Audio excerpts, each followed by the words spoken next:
Hi friends, welcome back to Supriya digital. And last వీడియోలో మనం affiliate marketing గురించి తెలుసుకున్నాం కదా.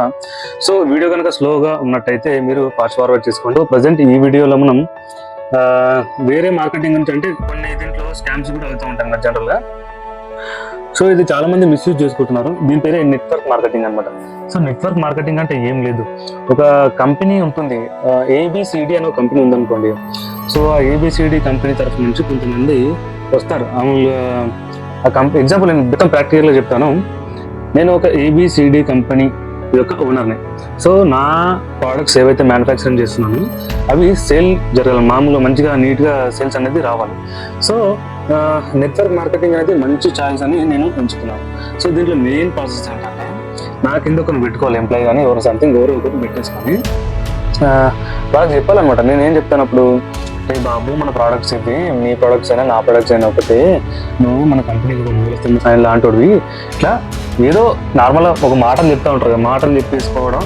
అండ్ ఆ మాటల వల్ల మనోడు ఇంప్రెస్ అవ్వడం.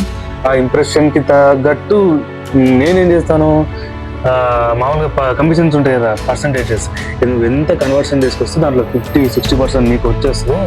అండ్ నీ ద్వారా వచ్చే ఆ క్యాండిడేట్ ఎవరైతే కొంటారో ఆ ప్రోడక్ట్స్ ద్వారా కమిషన్ వస్తుంది. అండ్ ఆ క్యాండిడేట్స్ నీ ద్వారా ఎవరైతే ప్రోడక్ట్ పర్చేజ్ చేస్తాడో ఆ క్యాండిడేట్స్ సేమ్ ఇలాగే ఇంకో క్యాండిడేట్స్ ద్వారా పర్చేజ్ చేస్తే వాళ్ళు కొనుక్కునే ప్రోడక్ట్స్ ద్వారా నుంచి కూడా నీకు కమిషన్ వస్తుంది అని నేను చెప్తాను అనమాట. అయితే ఏబిసిడి కంపెనీ నుండి 1 అనే పర్సన్ ఉన్నాడు. ఆ 1 అనే పర్సన్ 2 అనే పర్సన్ దగ్గరికి వెళ్ళేసి సంథింగ్ XYZ ప్రోడక్ట్స్ కొనిపించాడు అనమాట. సో ఆటోమేటిక్గా ఈ 2 అనే పర్సన్ యొక్క అక్కడే డీటెయిల్స్ అనేటివి ఈ పర్సన్ ద్వారా నా కంపెనీకి వస్తాయి. సో ఈ 2 అనే పర్సన్ ఒక అకౌంట్ అనేది క్రియేట్ అయిపోతుంది అనమాట. తర్వాత ఏం జరుగుతుంది, నేనేం చేస్తా, రే బాబు 1 అనే పర్సన్ నువ్వు ఇట్రా అని చెప్పేసుకొని నేనేం చేస్తా అంటే, నువ్వు 2 అనే పర్సన్ దగ్గరికి వెళ్ళేసి చెప్పు, ఆ 2 అనే పర్సన్ కూడా సేమ్ ఇలాగే ఇన్సెంటివ్స్ అలా వస్తాయి, కమిషన్స్ వస్తాయి, నువ్వు కూడా వేరే వాళ్ళతో ప్రోడక్ట్స్ కొనిపి అని చెప్పు. కొనిపించేస్తే ఆడికి పర్సెంటేజ్ వస్తుంది, నీకు కూడా పర్సెంటేజ్ వస్తుంది. కమిషన్స్ ద్వారా వాళ్ళు ఎంత కొంటారో అంత దాంట్లో నుంచి ఇంత సంథింగ్ పర్సెంటేజ్ అని నీకు ఇస్తానని నేను ఈయన బాగా మోటివేషన్ చేసి సెకండ్ పర్సన్ దగ్గరికి పంపిస్తాను అనమాట. ఆ సెకండ్ పర్సన్ వెళ్ళేసి ఇంకో ముగ్గురు పట్టుకొని వస్తాడు ఇంకా. సో ఆ ముగ్గురు ఇంకో ముగ్గురు. సో ఆ విధంగా అకౌంట్స్ క్రియేట్ అవ్వడం, ప్రొడక్ట్స్ పర్చేజ్ చేసుకోవడం అలా జరుగుతుంది అనమాట. సో ఇక్కడ జనాలు ఈ కంపెనీకి నా మెయిన్ ఇంటెన్షన్, పర్సనల్ ఇంటెన్షన్ చెప్తున్నాను, జనాలు ఈ కంపెనీ ఏదైతే ఉందో ఒక ప్లస్ ఉంటుంది, మైనస్ ఉంటుంది. ఆ ప్లస్ పాయింట్ ఏంటంటే, వీడు వెళ్తాడు ఇంకా ఆ ప్రోడక్ట్స్ కొంటాడు, ఆడు యూజ్ చేస్తాడు, ఆడు ఎప్పుడు యూజ్ చేస్తాడో, ఎక్స్పైరీ డేట్లో ఏంటో, దాన్ని లైఫ్ స్పాన్, ఆ ప్రోడక్ట్స్ అనేవి వీళ్ళు సెట్ అవుతుందో లేదో, చాలా ఫ్యాక్టర్స్ ఉంటాయి కదా. సో అవన్నీ ఫ్యాక్టర్స్ని కన్సిడర్ చేసేసుకొని యూజర్ ఎవరైతే ఉన్నారో, యూజర్ అంటే ప్రోడక్ట్స్ కొని యూజ్ చేసే వాళ్ళు యూజర్ ఎవరైతే ఉన్నారో వాళ్ళు కలిసి వచ్చింది అనుకోండి, ఈ కంపెనీ కలిసి వచ్చినట్టే. ఎందుకంటే వాళ్ళకి ఈ ప్రోడక్ట్స్ కలిసి వచ్చేస్తే వీళ్ళు రెగ్యులర్ కస్టమర్స్ అవుతారు కదా. సో అదేవిధంగా ఒకవేళ ఫ్లాప్ అయితే ఏమవుతుందంటే, అదే 90 మెంబర్స్ ఈ కంపెనీ దివాలా తీసే దాదాపు పెట్టడానికి చాలా ఎక్కువ స్కోప్స్ ఉంటాయి. ఎందుకు అంటే 100 మందిలో 90 మంది ఆల్మోస్ట్ ప్రోడక్ట్స్ లైక్ చేయకపోతే ఆల్మోస్ట్ ఫస్ట్ అనేది ఈ కంపెనీ మీద వెళ్ళిపోతూ ఉంటారు.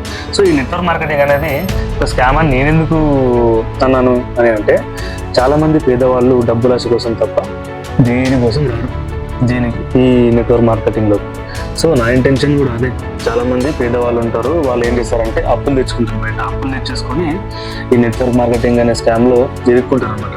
సో అప్పుడు ఏమైంది, గోవింద అనుకుంటే వీడు ఇంకో దగ్గర, ఇప్పుడు నేను అప్పులు చేసినాను అనుకుంటే ఇంకో దగ్గర మళ్ళీ అప్పులు చేయాల్సి వేరే వాళ్ళు అప్పులు తెచ్చుతారు. సో దీని మీదనే మామూలుగా మీరు ఫైనాన్షియల్ సంథింగ్ అంటారు కదా, ఫైనాన్షియల్ డెప్ట్ ట్రాప్స్లో పడతారనే మాట వినుంటారు కదా. సో ఇదే అనమాట. సో ఈ విధంగా మీరు మంచి ప్లానింగ్తోనే చేసుకొని నెట్వర్క్ మార్కెటింగ్లోకి దిగకపోవడమే మంచిది. ఎందుకంటే ఇది ఒక 50% ఛాన్సెస్ అనమాట. అప్పుడు కంపెనీని కూడా చూసుకోవాలి మీరు. ఇంకోటి, కంపెనీ ఎప్పుడు ఎస్టాబ్లిష్ అయింది దాన్ని బట్టి కూడా చూసుకోవాలి. మీకు అర్థమవుతుంది కదా, చైన్ అర్థమవుతుంది కదా. ఆ కంపెనీ ఎప్పుడో జమాన్లో స్టార్ట్ చేస్తే వీడు ఇప్పుడు జాయిన్ అయితే వీడిపైన ఎంతమంది ఉంటారు, ఏం కమిషన్స్ వస్తాయి, దాన్ని బట్టి మీరే అర్థం చేసుకోండి. కొత్త కంపెనీలో నెట్వర్క్ మార్కెటింగ్లో జాయిన్ అవుతా అంటే అది మంచిగా వెరిఫై చేసుకొని మీరు జాయిన్ అవ్వచ్చు. మీరు ట్రస్టెడ్ కంపెనీ అయితే జాయిన్ అవ్వచ్చు. అని పాత కంపెనీలో జాయిన్ అవ్వడం వల్ల మీకు వచ్చేది ఏం లేదనమాట. సో ఇలాంటి నెట్వర్క్ మార్కెటింగ్ స్కామ్స్లో మీరు పడకండి. నెట్వర్క్ మార్కెటింగ్ దాని గురించే ఈ వీడియో అనేది నేను ఈరోజు మీకోసం రికార్డ్ చేసి పెడుతున్నాను యూట్యూబ్లో. సో ఇలాంటి డిజిటల్ కంటెంట్ కూడా రెగ్యులర్ అవేర్నెస్ కావచ్చు అండ్ మా సర్వీసెస్ గురించి కావచ్చు మన ఛానల్లో ఎప్పటికప్పుడు అప్డేట్ అవుతూ ఉంటాయి. సో ఛానల్ని సబ్స్క్రైబ్ చేసుకొని ఇప్పుడే మా ఇన్స్టాగ్రామ్ పేజ్లో కూడా ఫాలో అవ్వండి.